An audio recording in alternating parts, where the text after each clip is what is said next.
ഇങ്ങനെ പോയാൽ ഇറാന്റെ കയ്യിൽ നിന്നും പണി വാങ്ങിച്ചിട്ടേ അമേരിക്ക അടങ്ങുള്ളൂ. ഇറാനെ നശിപ്പിക്കാൻ റഷ്യയുടെ അടുത്ത് പോയി നാണം കെട്ടതുപോലെ മിഡിൽ ഈസ്റ്റിൽ നിറയെ സൈനിക താവളം ഒരുക്കിയിരുന്നിട്ട് എന്താ കാര്യം? ആയുധമെടുക്കാനും അത് പ്രയോഗിക്കാനുമുള്ള ചങ്കൂറ്റം കൂടി വേണം. അത് അമേരിക്കയ്ക്ക് നിലവിലില്ല. എന്നിട്ടിപ്പോൾ ഇറാനോട് സന്ധി ചേരാൻ വന്നിരിക്കുന്നു. നിങ്ങൾ വർഷങ്ങളായി ഇറാനോട് ചെയ്തു കൂട്ടിയതും ഫലസ്തീനോട് നിലവിൽ ചെയ്തുകൊണ്ടിരിക്കുന്നതും ഒക്കെ മറക്കാൻ പറ്റുമോ? ഇറാന് മാത്രമല്ല, ലോകത്തിന് പോലും അത് മറക്കാൻ സാധിക്കില്ല. എന്താണ് പശ്ചിമേഷ്യയിലെ പുതിയ അപ്ഡേറ്റ്? നമുക്ക് വിശദമായിട്ട് തന്നെ നോക്കാം. ഇരട്ടത്താപ്പ് എന്ന് കേട്ടിട്ടില്ലേ? എന്നാൽ അമേരിക്കയുടെ നയം അതിന്റെ മികച്ച ഉദാഹരണമാണ്. ഹൂതികളെയും ഹമാസിനെയും ഹിസ്ബുള്ളയെയും ഒക്കെ അടിച്ചൊതുക്കാൻ മിനക്കെടുമ്പോൾ ഇറാനുമായി കരാറുണ്ടാക്കാനുള്ള ശ്രമങ്ങളും പാരലലായിട്ട് നടക്കുന്നുണ്ട്. ഒരു വശത്ത് ഇറാനെതിരെ ശക്തമായ നിലപാടെടുക്കുകയും മറുവശത്ത് ഇറാനൊപ്പം കരാറുണ്ടാക്കാൻ ശ്രമിക്കുകയും ചെയ്യുന്ന അമേരിക്കയുടെ നിലപാടിനോട് പലവട്ടം ഇറാൻ പരസ്യമായി എതിർപ്പ് പ്രകടിപ്പിച്ചിട്ടുണ്ട്. പശ്ചിമേഷ്യയിലെ എല്ലാ പ്രശ്നങ്ങളും അവസാനിപ്പിക്കുമെന്ന് പ്രചാരണ വേളയിൽ പോലും പറഞ്ഞ ട്രംപ് അധികാരത്തിലെത്തിയപ്പോൾ ജോ ബൈഡനേക്കാൾ വലിയ പിന്തുണ ഇസ്രയേലിന് നൽകുന്ന കാഴ്ചയാണ് നമ്മൾ കണ്ടത്. വെടിനിർത്തൽ കരാറിലെത്തിയിട്ടും ഗാസ തീയിട്ടുകൊണ്ടിരിക്കുകയാണ് ഇസ്രായേൽ. മാത്രവുമല്ല, അമേരിക്ക ഈ വിഷയത്തിലും ഇസ്രായേലിന് പൂർണ്ണ പിന്തുണ പ്രഖ്യാപിച്ചിട്ടുമുണ്ട്. ഗാസയിൽ ഇസ്രായേൽ ആക്രമണം അഴിച്ചുവിട്ടപ്പോൾ ഹൂതികൾക്ക് നേരെ അമേരിക്കയും യുദ്ധം പ്രഖ്യാപിച്ചു കഴിഞ്ഞു. ഗാസയിൽ യുദ്ധം കടുത്തപ്പോഴൊക്കെ തന്നെ ഇസ്രായേലിനും യുഎസിനും ഭീഷണി സൃഷ്ടിച്ചുകൊണ്ട് ഹൂതികൾ ചെങ്കടലിൽ പ്രശ്നങ്ങൾ സൃഷ്ടിച്ചിരുന്നു.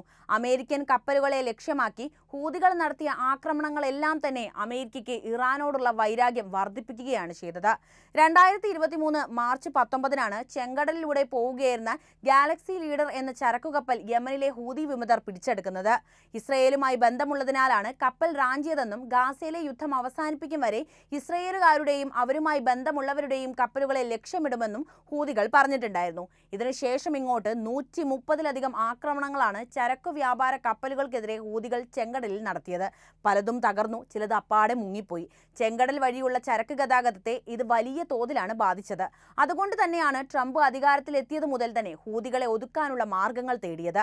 ഹൂതികൾക്ക് പിന്തുണ നൽകരുതെന്ന് ഇറാനോട് ആവശ്യപ്പെട്ട ട്രംപിന് കേൾക്കേണ്ടി വന്നതും പഴിയായിരുന്നു. കാരണം ചില്ലറയൊന്നുമല്ലല്ലോ ഇറാനെ അമേരിക്ക ശ്വാസം മുട്ടിച്ചത്, ഇപ്പോൾ ആവശ്യവുമായി വരുന്നതും. ഉപരോധങ്ങൾ കൊണ്ട് വലച്ച് ഇറാന്റെ സാമ്പത്തിക മേഖലയെ തകർക്കാൻ അമേരിക്ക പഠിച്ച പണി 18 ചെയ്തിട്ടുണ്ട്. ആഗോള രാഷ്ട്രീയത്തിൽ ഇറാന് പിന്തുണയ്ക്കുന്ന റഷ്യയുടെ കാല് പിടിക്കാൻ പോലും യുഎസ് തയ്യാറായി. പക്ഷേ അമേരിക്കയുടെ കളി റഷ്യയോട് വേണ്ടല്ലോ. റഷ്യ പോയി പണി നോക്കാൻ പറഞ്ഞു. 2020 ജനുവരിയിൽ ഉന്നത ഭീകരവിരുദ്ധ കമാൻഡർ ജനറൽ ഖാസിം സുലൈമാനിയുടെ വധത്തിനു ശേഷം ഇറാൻ ഇതിനകം തന്നെ തങ്ങളുടെ സൈനിക ശേഷി, പ്രത്യേകിച്ച് മിസൈൽ കൃത്യത വർദ്ധിപ്പിച്ചിട്ടുണ്ട്. പടിഞ്ഞാറൻ ഇറാഖിലെ ഐൻ അൽ അസദ് താവളത്തിന് നേരെയുണ്ടായ പ്രതികാര ആക്രമണം അമേരിക്കൻ ലക്ഷ്യങ്ങളെ ആക്രമിക്കാനുള്ള ഇറാന്റെ കഴിവ് പ്രകടമാക്കുന്നതാണ്. ട്രൂ പ്രോമിസ് 1, ട്രൂ പ്രോമിസ് 2 എന്നീ യുദ്ധങ്ങളിൽ പ്രകോപിതരായപ്പോൾ ഇറാൻ വീണ്ടും തങ്ങളുടെ സൈനിക ശക്തി പ്രകടിപ്പിച്ചിട്ടുണ്ടായിരുന്നു. 100 കണക്കിന് ഇറാനിയൻ മിസൈലുകൾ ഇസ്രയേലി പ്രതിരോധ സംവിധാനങ്ങളെ മറികടന്ന് ടെൽ അവീവ്, ഹൈഫ എന്നിവയുൾപ്പെടെ അധിനിവേശ പ്രദേശങ്ങൾക്കുള്ളിലെ ലക്ഷ്യങ്ങളെ കടന്ന് ആക്രമിക്കുകയും ചെയ്തിട്ടുണ്ടായിരുന്നു. Bahrain, Cyprus, Iraq, Jordan, Kuwait, അധിനിവേശ ഫലസ്തീൻ, Oman, Qatar, Saudi Arabia, Syria, UAE എന്നിങ്ങനെ ഒന്നിലധികം രാജ്യങ്ങളിലായി വ്യാപിച്ചു കിടക്കുന്ന നിരവധി താവളങ്ങളും സൗകര്യങ്ങളുമുള്ള അമേരിക്ക പശ്ചിമേഷ്യയിൽ ഗണ്യമായ സൈനിക സാന്നിധ്യം നിലനിർത്തുന്നുമുണ്ട്.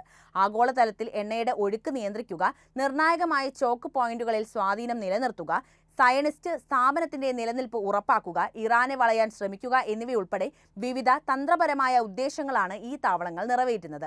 കഴിഞ്ഞ വർഷം അവസാനത്തോടെ അമേരിക്കൻ സൈനിക ഉദ്യോഗസ്ഥർ റിപ്പോർട്ട് ചെയ്തത് പല മേഖലകളിലായി ഏകദേശം 40,000 സേവനാംഗങ്ങൾ ഉണ്ടെന്നാണ്.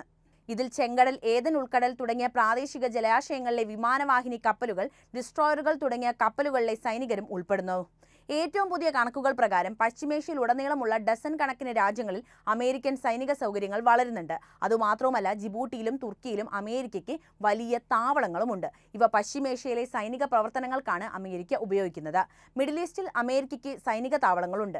ഇറാനിൽ മാത്രം ശ്രദ്ധ കേന്ദ്രീകരിക്കുന്നില്ലെങ്കിലും അത് തീർച്ചയായും മേഖലയിലെ വിശാലമായ തന്ത്രത്തിന്റെ ഒരു ഭാഗമായിട്ട് തന്നെയാണ് നമ്മൾ നോക്കിക്കാണേണ്ടത്. Iraq, Saudi Arabia, Bahrain, Qatar, United Arab Emirates തുടങ്ങിയ രാജ്യങ്ങളിൽ യുഎസ് ഗണ്യമായി സൈനിക സാന്നിധ്യം നിലനിർത്തുന്നുണ്ട്.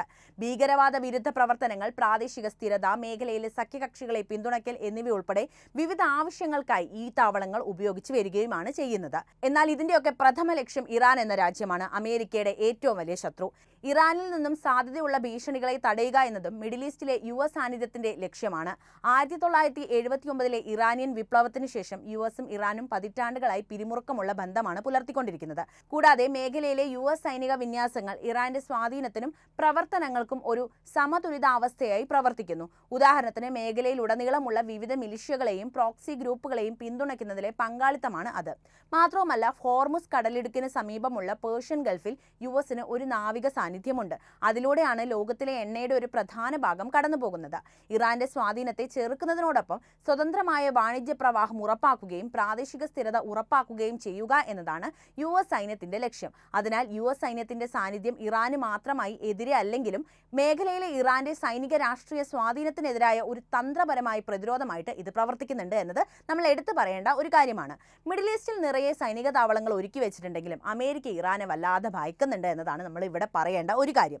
ഈ ഭയമാണ് റഷ്യയോടുള്ള ട്രംപിന്റെ ചങ്ങാത്തത്തിന്റെ പ്രധാന കാരണം പോലും. അതായത് അമേരിക്കൻ പ്രസിഡന്റ് ഡൊണാൾഡ് ട്രംപിന് വളരെ വ്യക്തമായിട്ട് അറിയുന്ന ഒരു കാര്യമാണ്, ഇറാനുമായി ഒരു ബന്ധം അമേരിക്ക സ്ഥാപിക്കണമെങ്കിൽ അതിന് റഷ്യയുടെ പിന്തുണ അത്യാവശ്യമാണ് എന്ന കാര്യം. മറ്റൊരു ശക്തിക്കും ഇറാനെ തിരുത്താൻ സാധിച്ചെന്ന് വരില്ല.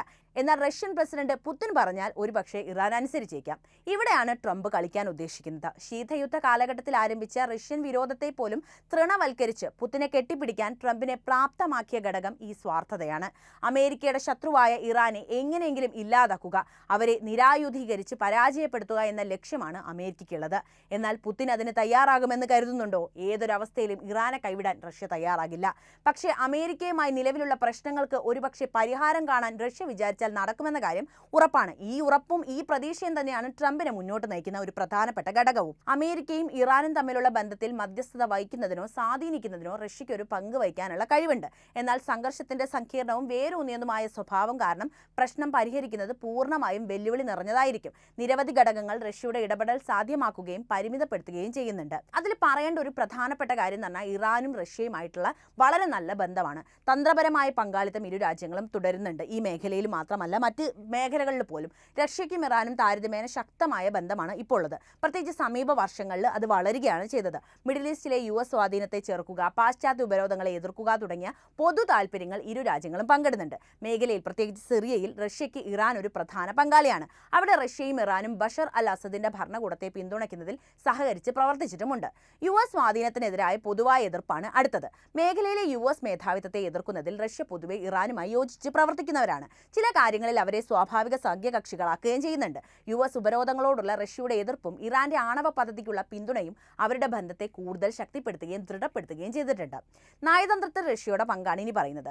JCPOA അതായത് ഇറാൻ ആണവ കരാറിന്റെ സ്വാധീനമാണ് ഞാൻ പറയുന്നത്. 2015 ഇറാൻ ആണവ കരാർ ചർച്ചകളിൽ ഒപ്പുവെച്ചവരിൽ ഒരാളായിരുന്നു US, China, UK, France, Germany എന്നിവരോടൊപ്പം റഷ്യയും. അതുകൊണ്ട് തന്നെ കരാറിനൊന്നും സംഭവിക്കാതിരിക്കുകയോ പുനരുജ്ജീവിക്കപ്പെടുന്നതോ ഉറപ്പാക്കുന്നതിൽ റഷ്യയ്ക്ക് നിക്ഷിപ്ത താല്പര്യങ്ങളുമുണ്ട്. 2018 കരാറിൽ നിന്ന് US പിന്മാറിയതിനെ വിമർശിക്കുന്നതിലും USനെ കരാറിലേക്ക് തിരികെ കൊണ്ടുവരാനുള്ള ശ്രമങ്ങളെ റഷ്യ പിന്തുണച്ചിട്ടുമുണ്ട്. ഇനി റഷ്യയുടെ മധ്യസ്ഥ വഹിക്കാനുള്ള സാധ്യതയെക്കുറിച്ചാണ് പറയുന്നത്. പ്രത്യേകിച്ച് ഇറാന് മേലുള്ള സ്വാധീനത്തോടുള്ള സംഭാഷണം സുഗമമാക്കാൻ റഷ്യയ്ക്ക് കഴിഞ്ഞേക്കുമെങ്കിലും സംഘർഷത്തിന്റെ എല്ലാ വശങ്ങളും പരിഹരിക്കുന്നതിൽ റഷ്യയുടെ താല്പര്യങ്ങൾ USന്റെ താല്പര്യങ്ങളുമായി പൊരുത്തപ്പെടണമെന്ന് നിർബന്ധമില്ല. റഷ്യ അതിന്റെ ഭൗമരാഷ്ട്രീയ ലക്ഷ്യങ്ങൾക്ക് അനുയോജ്യമായ പരിഹാരങ്ങൾക്കായിട്ടാണ് ശ്രമം നടത്തുക. അത് എല്ലായ്പ്പോഴും അമേരിക്കൻ താല്പര്യങ്ങളുമായി പൊരുത്തപ്പെടാൻ യാതൊരു സാധ്യതയുമില്ല. കാരണം രണ്ട് രാജ്യങ്ങളാണല്ലോ, രണ്ട് പ്രത്യയശാസ്ത്രങ്ങളും രണ്ട് താല്പര്യങ്ങളും ഒക്കെ ഉള്ള രണ്ട് രാജ്യങ്ങളാണ്. എന്തായാലും അമേരിക്ക ഇനിയും കളി തുടർന്നാൽ റഷ്യയും ഇറാനും വെറുതെ ഇരിക്കില്ല എന്ന കാര്യം ഏറെക്കുറെ ഉറപ്പായി കഴിഞ്ഞിട്ടുണ്ട്. കാര്യത്തിനൊരു മയമൊക്കെ ഉണ്ടെങ്കിൽ, അതായത് അമേരിക്ക കുറച്ചുകൂടി ഒരു സംയമനമൊക്കെ പാലിക്കുകയാണെങ്കിൽ റഷ്യ ഈ വിഷയത്തിൽ ഇടപെടാനുള്ള സാധ്യത വരെ അവിടെ ഉണ്ട്. എന്തായാലും നല്ലത് മാത്രം സംഭവിക്കട്ടെ എന്ന് തന്നെ നമുക്ക് പ്രത്യാശിക്കാം. ഈ വിഷയത്തിലെ നിങ്ങളുടെ അഭിപ്രായങ്ങളും നിർദ്ദേശങ്ങളും ഒക്കെ കമൻറ്റായി രേഖപ്പെടുത്തുക. ഒപ്പം വീഡിയോ ഇഷ്ടപ്പെട്ടാൽ ലൈക്ക് ചെയ്യാനും ഷെയർ ചെയ്യാനും പ്രത്യേകം ശ്രദ്ധിക്കുമല്ലോ.